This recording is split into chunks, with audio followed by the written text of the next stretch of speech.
In the heart of Italy, nestled along the banks of the Tiber River, lies a city steeped in legend and lore. This is Rome, a city where history and mythology intertwine, where the tales of gods and mortals merge to weave the fabric of an empire's birth.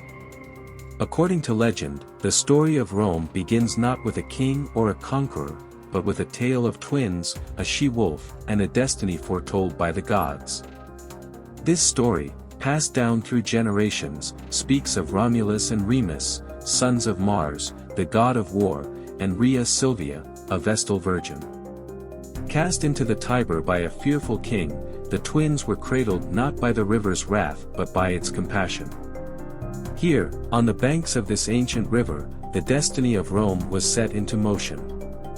The Tiber, silent witness to this fateful tale, flows through Rome as a reminder of its mythical origins.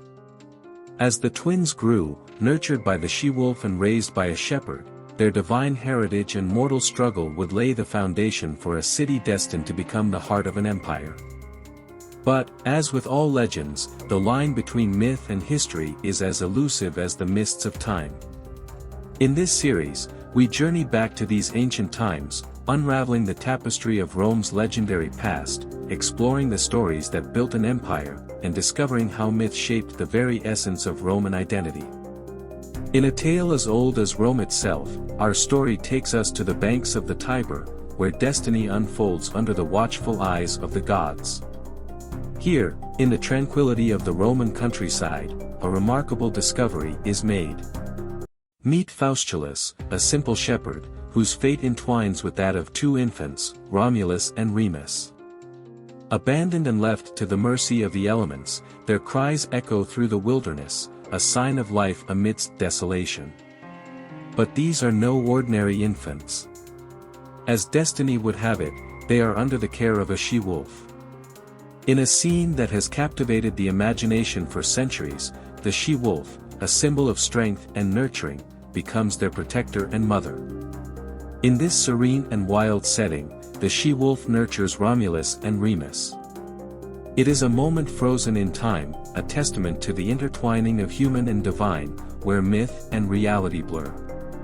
Raised by Faustulus and his wife, the twins grow strong and valiant. Unaware of their royal bloodline, their early years are filled with the simplicity of pastoral life, yet marked by an innate nobility and a sense of destiny. Even in their youth, Romulus and Remus exhibit qualities of leadership and courage. Their actions speak of a lineage far greater than they know, a prelude to their eventual destiny. As they gaze upon the land that will one day cradle their greatest legacy, the foundation of Rome, one can't help but wonder, were the gods themselves orchestrating the rise of an empire? In these humble beginnings, the seeds of Rome's greatness were sown. In the pastoral heartlands of early Rome, Romulus and Remus, now in their adolescent years, embraced a life far removed from their divine origins. Under the watchful guidance of their foster father, Faustulus, they honed skills that would define their future. Day by day, they learned the art of shepherding, an occupation that taught them not only about tending to flocks but also about leading. These open fields and rolling hills were their classrooms, where lessons in survival, resilience, and camaraderie were imparted. The twins also grew adept in combat, practicing with wooden swords and shields, their playful duels a prelude to future conquests. Their bond was more than brotherly, it was a shared destiny, palpable in every shared glance and synchronized movement. Faustulus watched with pride as they grew into capable young men, their characters shaped by both nurture and nature. Beyond the confines of their immediate family, Romulus and Remus became integral members of the local community. They were often seen at village gatherings, their charisma and natural leadership drawing people to them. At festivals, they participated in traditional activities, their laughter and spirited competitiveness endearing them to the villagers. It was in these interactions that early signs of their leadership and influence emerged, marking them as more than just ordinary youths. Their story, nestled within the tapestry of Rome's grand narrative, was one of growth, learning, and preparation for the extraordinary roles they were destined to play. In these formative years, the seeds of Rome's future greatness were sown, nurtured by the love of a family and the warmth of a community. As young men, Romulus and Remus dreamt of more than just a life among the shepherds. They envisioned a city, a testament to their strength, resilience, and leadership. Standing atop one of the 7 hills of Rome, they gazed upon the sprawling landscape, the Tiber River winding below them. It was here, amidst the rugged beauty of nature, that their ambitious vision for a new city began to take shape. The brothers debated fervently, each with a distinct view of where this great city should rise. Romulus, strong-willed and decisive, argued for the Palatine Hill, a place he believed held strategic and symbolic importance. Remus, equally determined, advocated for the Aventine Hill, seeing it as a site of prosperity and strength. Their discussions, charged with passion and foresight, marked a pivotal moment in the birth of Rome. The debate between the twins wasn't merely about location, it was a clash of visions, ideals, and destinies. Each brother saw himself as the founder of a city that would stand the test of time, a legacy etched into the annals of history. This was more than a disagreement, it was the dawn of a new era, a decision that would shape the destiny of Rome and its people for centuries to come. The dream that once united Romulus and Remus now set them on a path of tragic confrontation. Their dispute over the founding of the city, once a matter of debate, escalated into a fatal conflict. As tempers flared and visions clashed, the bond of brotherhood was severed by the harsh reality of their ambitions. In a moment marked by intensity and raw emotion, Romulus, driven by a fierce determination to see his vision come to life, stood against Remus. The brothers, once inseparable, found themselves in a struggle that would forever alter the course of history. The rolling hills that had witnessed their growth now bore silent testimony to their tragic division. The altercation, steeped in passion and pride, culminated in a fateful blow. Romulus, in a surge of aggression, struck down his brother.